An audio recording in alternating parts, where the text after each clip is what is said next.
Hai teman-teman, aku Maya dan ini Lulana Live Podcast.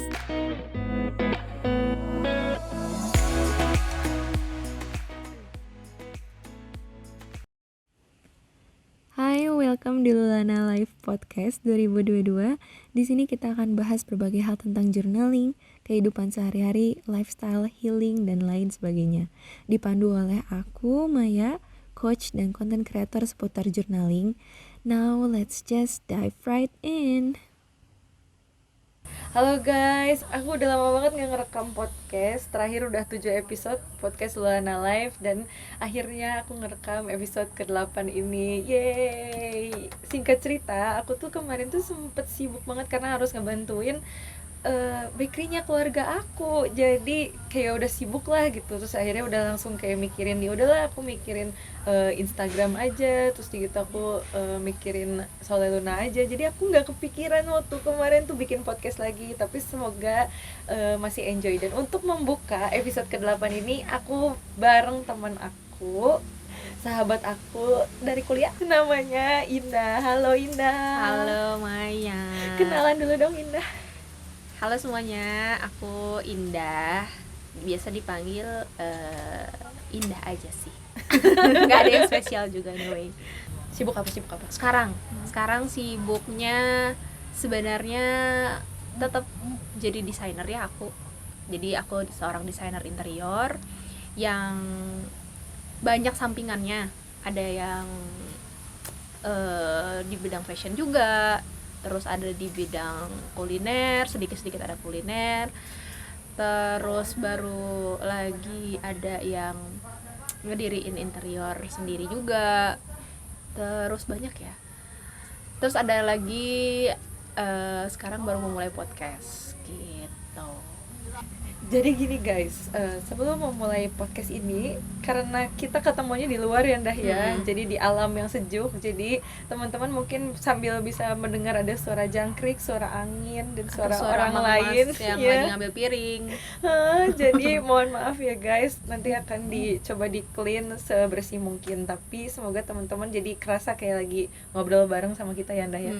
Di podcast Lulana Live episode ke-8 ini sebenarnya aku tuh collab sama Indah, jadi dengerin juga episode aku jadi bintang tamu di podcastnya Indah. Nama podcastnya apa? Nama podcastnya itu Labirin dan Pintu Exit. Iya, karena rame dan kalau di situ aku yang diwawancara. Jadi jangan lupa dengerin kan. Jangan lupa dengerin ya. Nanti kalau sekarang aku mau ngobrol-ngobrol sama Indah. Nah, jadi awal mulanya kenapa aku tuh pengen Indah jadi bintang tamu di podcast ini adalah, jadi waktu pas kemarin itu tuh aku tuh sempet lagi kayak kekurangan inspirasi hidup gitu lah. Jadi aku sempet kayak ngerasa, kayaknya sebenarnya kalau misalnya aku gak pengen apa-apa sekarang tuh gak apa-apa loh. Kayak aku tuh bener-bener kayak apa ya, lagi kekurangan semangat gitu, karena merasa kayaknya udah cukup gitu loh hidup. Terus ternyata karena merasa cukup malah jadi bingung abis ini mau ngapain gitu kan. Nah terus waktu kemarin tuh sama Indah tuh kami tuh sempat bikin kayak mini bazar gitu kan. Nah waktu pas bikin mini bazar tuh aku tuh sempat nanya, karena dia kayak semangat, heboh banget, kayak nyiapin ini, nyiapin itu, terus segala macem. Pokoknya tuh nih orang tuh emang dari dulu tuh kayak motivasinya tuh kayak nggak pernah luntur gitu, kayak emang kerja lagi gitu. Kayaknya anaknya tuh emang tekun banget gitu ya. Terus dia aku tuh nanya, lu kok ambis terus sih gitu. Terus dia gitu, emang kamu hidup mau ngapain? Waktu itu aku nanya gimana sih waktu itu? Iya, kayak kenapa sih Nek, kayak apapun yang kamu lakuin tuh selalu kayak harus maksimal. Kayak apapun, kayak kalau kamu ngelakuin A, jadi deh gitu. Kayak tipenya tuh gitu, kayaknya bisa deh gitu. Dia maksimal banget guys, yang kayak orang tuh biasanya suka kayak, udahlah segini aja. Nah kalau dia tuh enggak, sampai titik darah penghabisan tuh dikejar gitu kan. Nah aku pengen diceritain sedikit dong waktu itu jawaban kamu pas aku tanya itu apa ya? Jadi pas pertanyaan Maya muncul, sebenarnya kalau misalnya ditanya, Indah kenapa sih kamu bikin kayak gini, sejujurnya karena aku itu basicnya dulu ngelakuin hidup tuh cuman kayak ya udah aja pas awal ya. Maksudnya kalau tarik mundur dari aku dulu masuk kuliah atau bahkan SMA, kayaknya pikiran aku tuh cuman oke, gue masuk kayak kuliah, udah masuk kuliah nanti kayaknya bakalan lulus, bakalan nikah di umur yang muda, terus punya anak, ya udah happy life aja gitu. Pengennya kayak gitu, tapi ternyata enggak gitu. Ternyata tuh perjalanan tidak semudah itu gitu. Ternyata banyak tantangan yang ditemuin. Nah, kalau misalnya ditanya kenapa sih Nda kamu ngelakuin kok kayak maksimal banget gitu di setiap hal yang kamu pengen gitu. Aku tuh baru sadar sesuatu. Ternyata passion itu datang pada saat kamu itu menjalankan. Jadi passion itu bukan datang sebelum kamu menjalankan. Kalau aku ngerasa gitu. Kalau kamu bilang gitu, kamu kayaknya suka renang deh, kayaknya gitu, tapi kamu belum pernah nyelupin kaki kamu ke air, kamu belum pernah ngerasain air itu dingin apa enggak, kamu tuh nggak akan tahu. Jadi kayak menurut aku kayak bullshit lah kamu bilang passion itu sebelum. Justru ketika kamu ngejalanin baru kamu bisa menemukan passion itu. Nah, kenapa alasan aku selalu bisa maksimal? Karena pernyataan pertamanya mungkin aku suka, tertarik dulu, tapi pas begitu dijalanin, oh ternyata ini nih gitu yang aku jalanin tuh passion, baru aku bisa ngelakuin itu maksimal gitu. Jadi menurut kamu oke lah awal-awal orang tertarik sama sesuatu, tapi passion itu datang setelah kamunya udah nyemplung aja ya pokoknya udah situ. jalan dan kamu tahu oh ini kayak gini, oh jadi tahu ada surprise lain yang ditemuin pas lagi dijalanin gitu, baru oh iya ya ini ya gitu ya, bisa maksimal tuh ternyata happy ya, seru gitu. Nah terus kayaknya waktu itu tuh aku sempat ada kayak follow up question gitu loh, kayak apa yang kamu cari dalam hidup ya, terus pokoknya kamu ngomongin soal legacy. Oh ya, coba dong ceritain soal itu. Waktu itu aku gimana ya nanya? jadi aku tuh selalu ngebahas soal legacy. Kenapa ngebahas soal legacy? Jadi sebenarnya aku pun pernah dengar dari obrolan orang lain gitu, pernah baca dan pernah dengar juga kalau misalnya legacy itu ibaratnya kayak kamu meninggalkan sesuatu tuh meninggalkan apa sih? Kalau aku tuh selalu bilangnya legacy. Apa yang legacy dalam bentuk apa? Nggak selalu melulu dalam bentuk barang, nggak selalu melulu dalam bentuk harta gitu. Tapi apa yang mereka ingat tentang kita itu tuh sebuah legacy.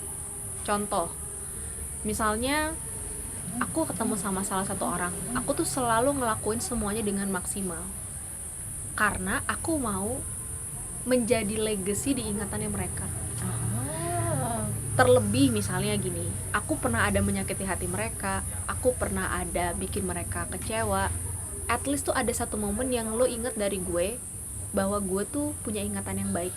Makanya kenapa gue selalu melakukan hal maksimal, karena hal maksimal aja udah gue lakuin masih aja ada yang kepleset gitu.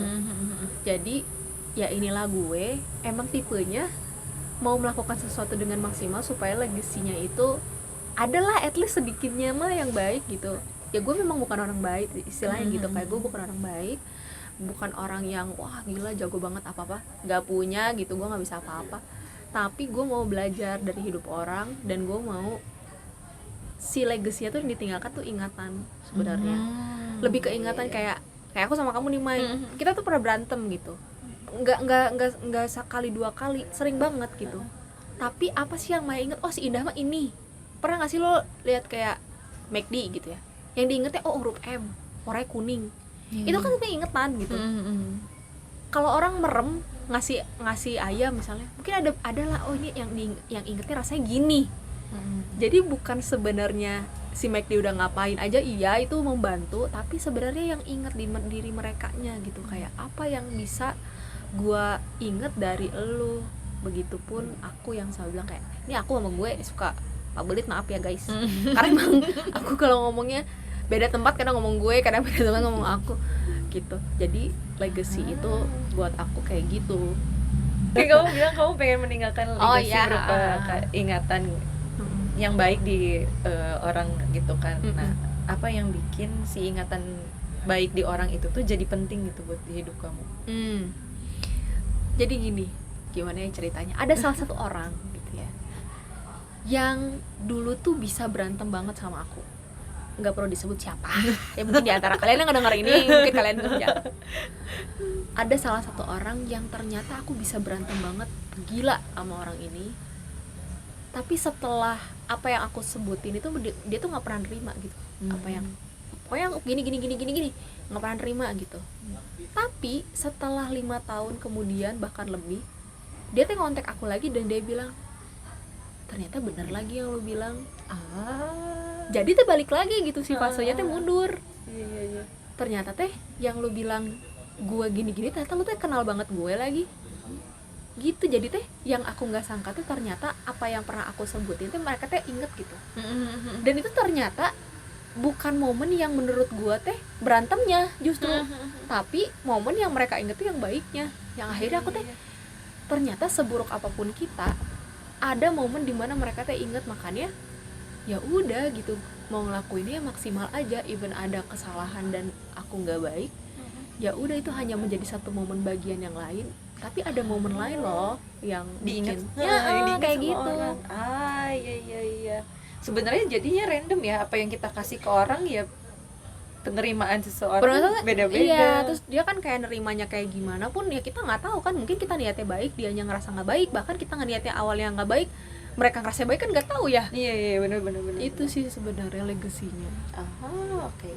Nah, seperti biasa kalau misalnya podcast sama aku kan biasanya aku cerita dulu soal buku ya, terus nanti bukunya kita bahas bareng-bareng gitu ya. Nah, kali ini aku mau ngebahas soal buku The Power of Meaning. Nah, aku lupa deh pernah nggak ya aku bahas di podcast aku, tapi aku pernah bikin kelas waktu itu workshop journaling sama grup coaching tentang The Power of Meaning ini. Jadi aku cerita dulu ya. Sebenarnya intinya sih seperti judulnya ya, buku ini nyeritain kalau hidup kita terasa lebih indah dan bahagia kalau misalnya kita mencari meaning daripada mencari kebahagiaan.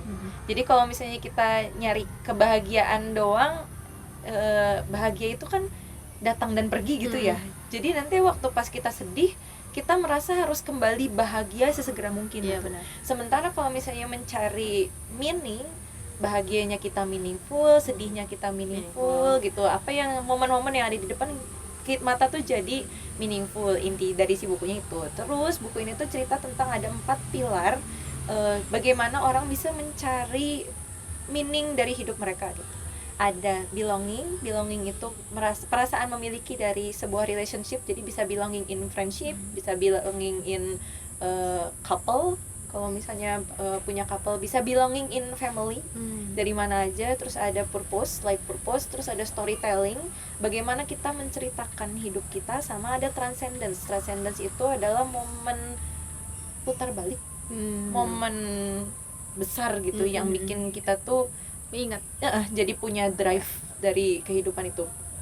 Ada orang yang bisa nemu dari 4-4-nya, ada orang yang bisa nemu hanya dari beberapa. Nah, kalau dari Indah nih, dari 4 hal yang tadi aku jelasin gitu, menurut kamu yang paling sesuai sama kamu, yang paling kamu bisa nemuin meaningnya itu dari mana aja?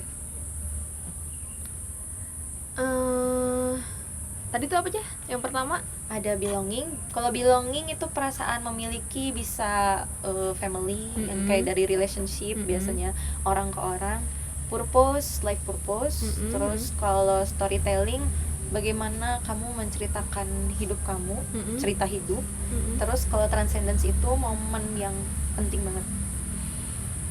Sebenarnya 4-4-nya tuh kalau dipilih berat ya, maksudnya mereka berkaitan satu sama lain gitu loh. Iya berkaitan memang.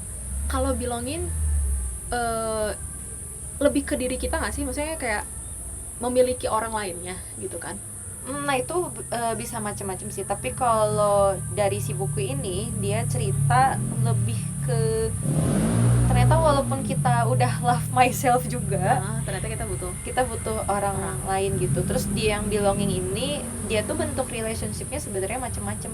Jadi nggak cuman kayak kita butuh pasangan hidup gitu, hidup kita baru meaningful kalau misalnya kita punya pasangan hidup. Nah, enggak kayak gitu. Kalau misalnya kita udah merasa konten dari family, kita udah merasa konten, ada yang merasa kontennya tidak di family-nya tapi di community. Ya, misalnya kayak di community, misalnya kita kan di antar circle kita, pertemanan kita gitu, bisa juga kayak gitu. Jadi fun fact-nya adalah aku itu tipe orang yang cukup penting banget ngambil energi dari orang, which is extrovert ya.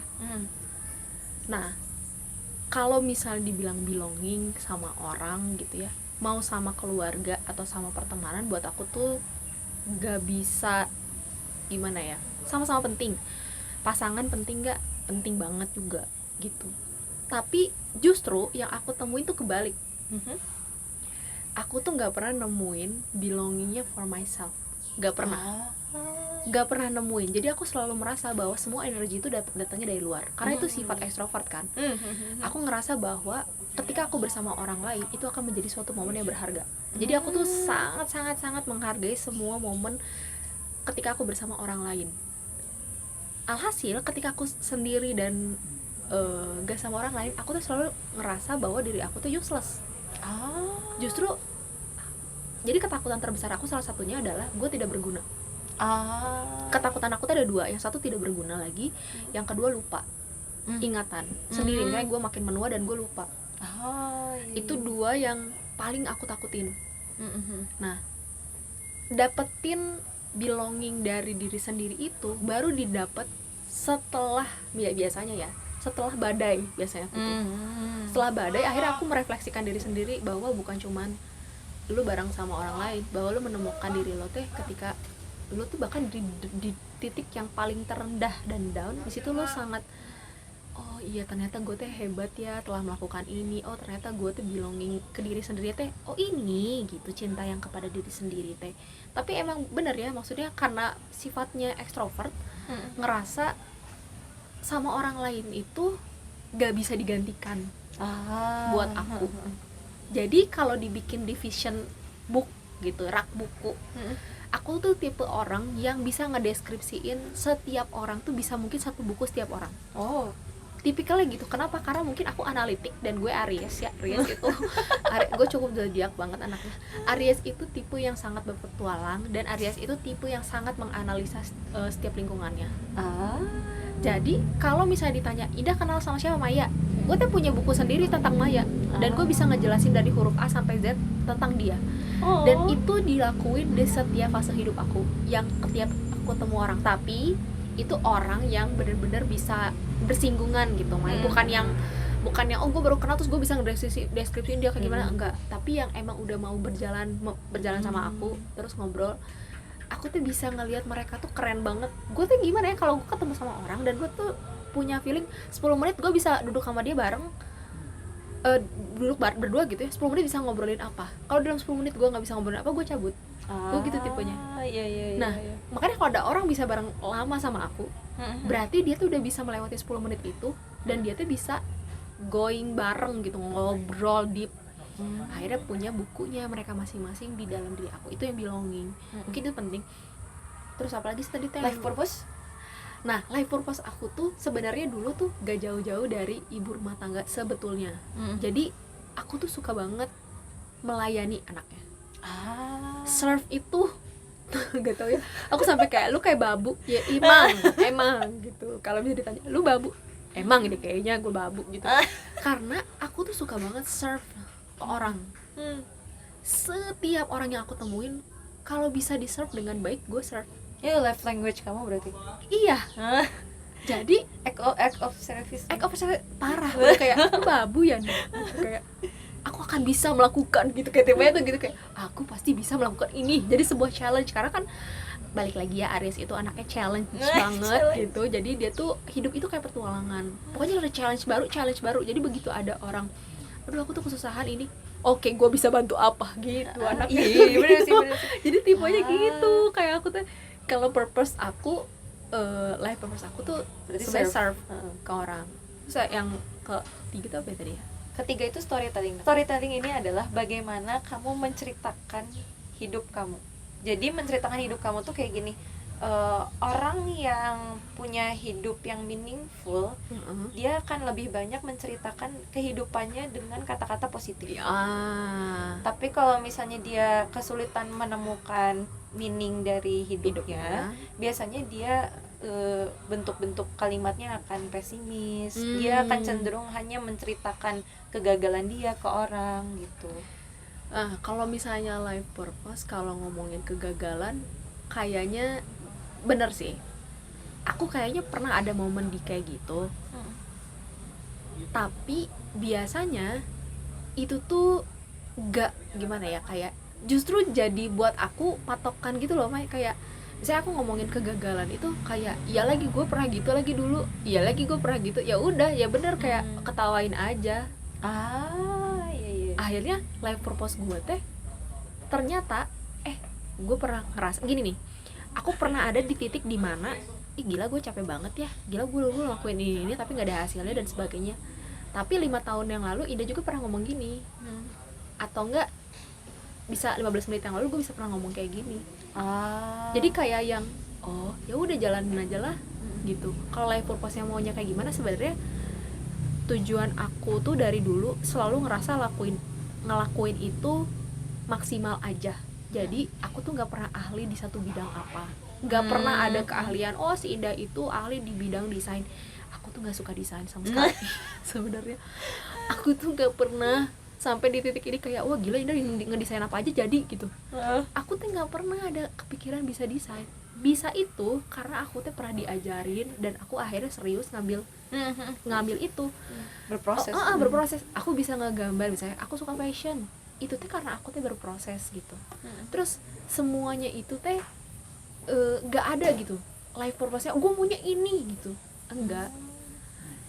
Ya benar yang pernah Maya pernah ngomong di podcast yang aku satunya, hidup itu diperpendek jangkanya. Dan iya, expectation aku tuh parah sih. Dulu pernah SMA ya, ada momen dimana gue itu down gara-gara nilainya jelek, dan teman-teman aku udah pada ketawain kayak tuh urus temen lo gitu, udah kayak gitu. Karena aku tuh pernah ada momen dimana terlalu punya ekspektasi, cuman gara-gara kayak gitu tuh down.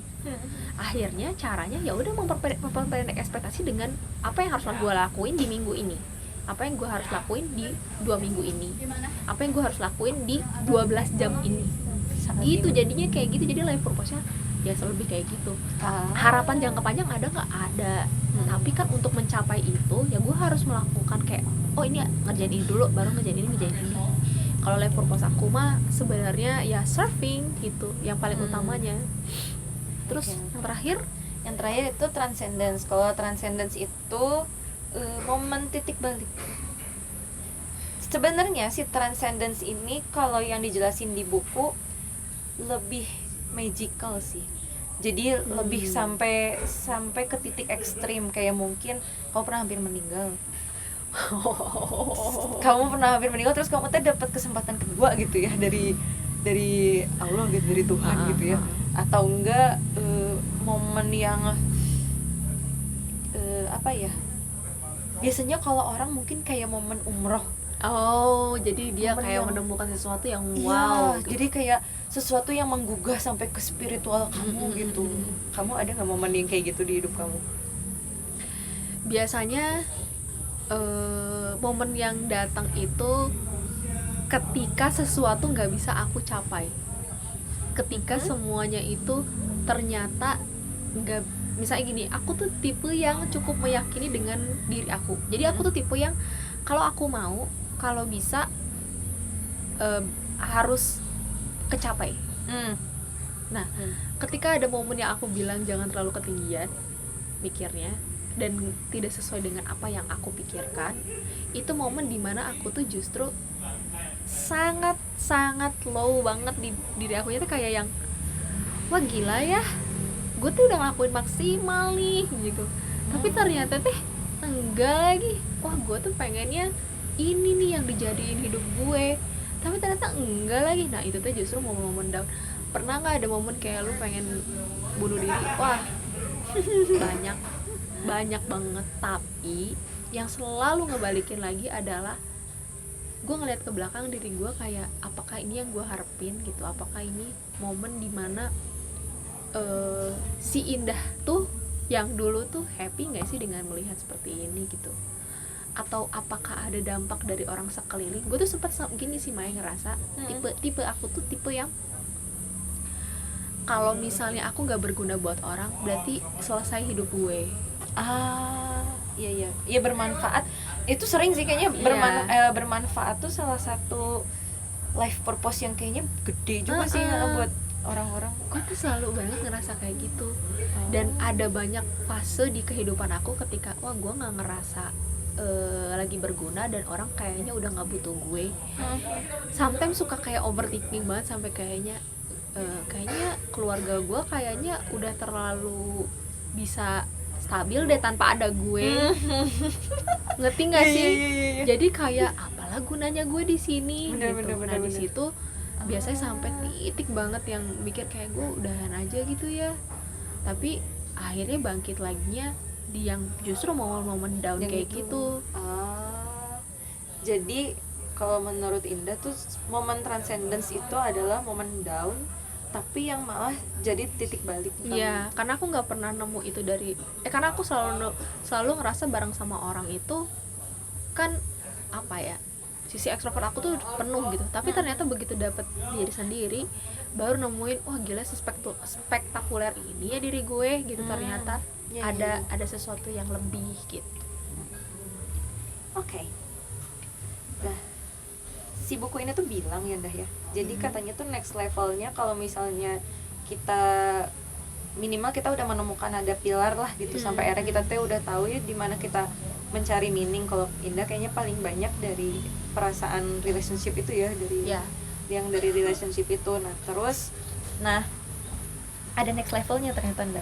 Oh, apa nih? Jadi katanya tuh si perasaan itu tuh bisa berkembang, meaningful life itu tuh sebenarnya si pilar itu tuh bisa dikembangkan sampai akhirnya kita teh bisa mendapatkan fully meaningful gitu. Jadi kita teh benar-benar punya hidup yang benar-benar meaning gitu. Adalah dengan si purpose tadi itu kita laksanakan.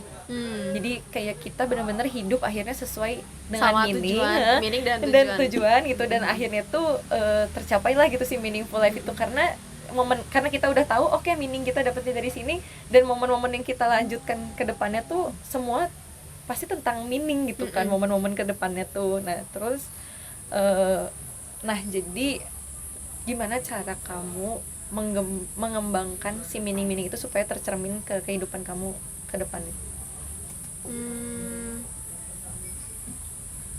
Meaning maksudnya dari kehidupan aku. Kan tadi kamu bilang yang bikin meaningful itu misalnya yang tadi perasaan belonging yang ke orang, terus kamu pengen bermanfaat gitu. Terus di itu kamu bilang juga titik down kamu tuh yang bikin kamu tuh selalu bangkit lagi. Terus kamu bilang kalau yang storytelling tuh kalau nggak salah tadi cerita hidup kamu tuh berulang gitu. Jadi dulu kamu ngomong pernah ngomong kayak gitu. Nah kamu kan udah ketemu nih si hal-hal yang meaningful di hidup kamu itu. Nah supaya kamu bisa meaningful ke depannya itu harus tercerminkan kayak bermanfaat gitu. Ya gimana caranya kamu bermanfaat? Nah kalau misalnya buat akhirnya yang aku dapat adalah sebenarnya dapat sesuatu yang meaningful itu ketika ya ngelakuin sesuatu tuh dengan maksimal. Justru lo bakalan dapat ini meaningnya ketika lo melakukan sesuatu dengan maksimal. Karena kalau kamu nggak ngecobain sesuatu secara deep gitu ya, kamu tuh cuma tahu tuh setengah gitu. Akhirnya tuh kamu tuh belum tahu bener-bener. Kayak kita mau tahu seseorang, kamu pengen tahu nih misalnya orang ini tuh kayak gimana, tapi kamu cuma tahu dari sosial media aja. Kamu nggak ketemu dia, kamu nggak jalan-jalan sama dia, kamu nggak deep talk sama dia, jadinya nggak ada dapet meaning apa sih yang dia pikirin, apa sih yang terjadi di hidup dia gitu. Nah itu makanya salah satu caranya ngelakuin dengan sungguh-sungguh dan benar-benar lewat apa yang benar-benar kamu yakinin. Misalnya aku percaya banget sama desain. Aku tuh baru percaya desain itu ketika aku belajar. Belajarnya itu bukan di kampus gitu, tapi di dunia pekerjaan. Nah, ketika di dunia pekerjaan aku akhirnya tahu, oh ternyata gue punya kemampuan ya. Oh ternyata gue tuh bisa melakukan ini. Kerjain sungguh-sungguh. Ternyata sampai akhir aku selesai kerja, baru tahu ternyata di luaran sana ada orang yang gak dapat kesempatan sama kayak aku untuk bisa bekerja dengan orang. Nah akhirnya aku dapetin tuh meaningnya. Di situ. Oh itu gitu. Ya. Kayak gitulah salah satu contohnya yang buat aku sungguh-sungguh tuh lo bisa dapetin sesuatu di depan, jadi lo nggak perlu lagi untuk mengulang lagi, tapi lo melanjutkan gitu. Oke. Nah, selain berkembangnya 4 pilar tadi, si bukunya juga tuh bilang ada satu lagi. Jadi si bukunya tuh cerita gitu ya, ada di sebuah panti jompo gitu. Kalau panti jompo tuh kan ya isinya orang-orang semua udah kayak tua semua gitu kan gitu. Terus udah gitu tuh ada penelitian gitu. Jadi ada sekelompok lansia di panti itu yang diminta buat mengurus tanaman. Dan setengah lagi tuh enggak gitu.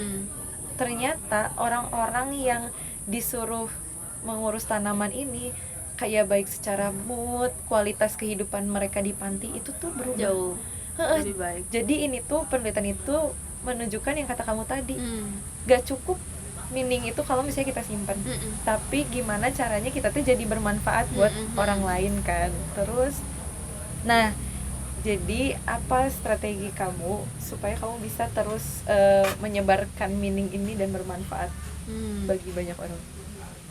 Kalau misalnya aku maksudnya aku ngeliat diri aku saat ini ya, aku ngerjain banyak hal, itu teh salah satu strategi aku untuk aku tetap bisa produktif secara diri aku dan aku bisa memberikan something ke orang.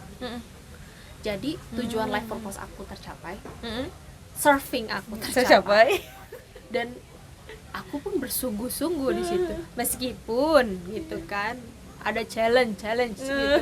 Iya bener. Tiba-tiba ada apa gitu, yang apalagi aku yang terbiasa digaji ya gitu, terus sekarang aku harus berjalan sendiri, tapi ya nggak apa-apa gitu, tinggal kamunya aja gimana kamu merespon itu kan. Gitu. Jadi ya caranya, strateginya ya gitu, caranya ya apa ya, pilih pekerjaan yang benar-benar kamu ngerasa enjoy di situ. Iya. Bukan gini ya, ada istilah kayak yang bilang kamu kayaknya tipe orang yang apa tuh namanya, aji mumpung. Kalau aku udah dibalikin, aku harus aji mumpung di umur aku segini. Iya. Karena itu kamu tuh gini, ada kemarin aku baru nonton tuh, investasi termahal yang ada di hidup kamu itu bukan uang, tapi waktu. Ketika kamu muda, waktu kamu tuh sangat banyak dan besar, makanya sampai ada orang mager. Masih muda gitu kan, itu malah mager banget deh. Itu tuh karena investasi waktu kamu tuh sangat-sangat banyak. Nah, ketika kamu tua itu kamu harus tuker investasinya dengan usia kamu yang udah nggak muda, waktu kamu sedikit. Iya, waktu gitu. Jadi kalau aku bilang aku mau aji mumpung dengan pekerjaan yang aku sekarang jalanin, harus gitu. Harus. Karena nggak akan pernah ada orang yang satupun yang menjamin hidup aku di masa depan seperti apa. Apalagi aku tuh sudah tidak bekerja di perusahaan dan tidak ada yang menjamin aku. Jadi harus punya sesuatu yang meaningful, which is yang aku kerjain saat ini sangat meaningful karena mengikuti apa yang aku mau. Strateginya juga harus bisa dilakukan secara sungguh-sungguh supaya aku bisa dapat pintu exit aku. Kayak oke, gue di situ, gue ngejalanin, dan tapi semuanya itu nggak akan pernah kamu tahu sebelum kamu nyoba. Iya benar. Jadi ya cobain aja. Gitu guys. Iya. Ya apalah arti ini ya. Kadang kan kita suka kayak mengorbankan meaning, mengorbankan life purpose kita, tapi misalnya demi menjalankan life purpose orang, misal gitu ya. Banyak banget. Mungkin ada orang yang life purpose-nya uang, gak apa-apa. Terus ada orang yang life purpose-nya kestabilan, jadi mereka harus kerja 9 to 5, ya gak apa-apa juga gitu. Tapi selama kalau misalnya itu bukan life purpose kamu, yang ngapain dijalanin ya bener. Dan tambahan lagi, selain life purpose aku tuh service, aku baru ingat kenapa aku bisa memutuskan untuk berhenti bekerja. karena aku harus menemukan life balance. Iyalah. Itu kayaknya aku cukup sering banget ngomong life balance gitu. Life balance-nya orang-orang itu beda ya, ada yang mungkin lebih ke keluarga, mungkin ada juga orang yang lebih ke bisnis aja. Nah, buat aku tuh, aku tipikal orang yang di setiap apapun harus punya life balance. Jadi aku harus sesibuk mungkin, tapi aku harus happy sehappy mungkin. Jadi kalau misalnya di Instagram aku tuh ada insight, bukan insight apa sih? Yang bulat-bulat itu namanya apa? Highlight. Nah, di highlight aku tuh ada namanya goals. Goals aku tuh pasti isinya liburan. Jadi sebenarnya aku tuh mencari uang tuh gimmick. Jadi sebenarnya aku mencari uang itu untuk aku liburan, untuk mengistirahat. Buat apa kan? Sebenarnya tujuannya itu cuman tergantung gitu. Nanti kalau misalnya ada uangnya berapa, nah nanti goalsnya carinya yang lebih kecil dulu, nanti mungkin punya goals lain. Dan aku baru punya fun fact, setiap aku punya uang itu ya, uang aku itu nggak pernah buat aku sendiri. Jadi kalau uang aku habis, itu tuh pasti buat serve ke orang.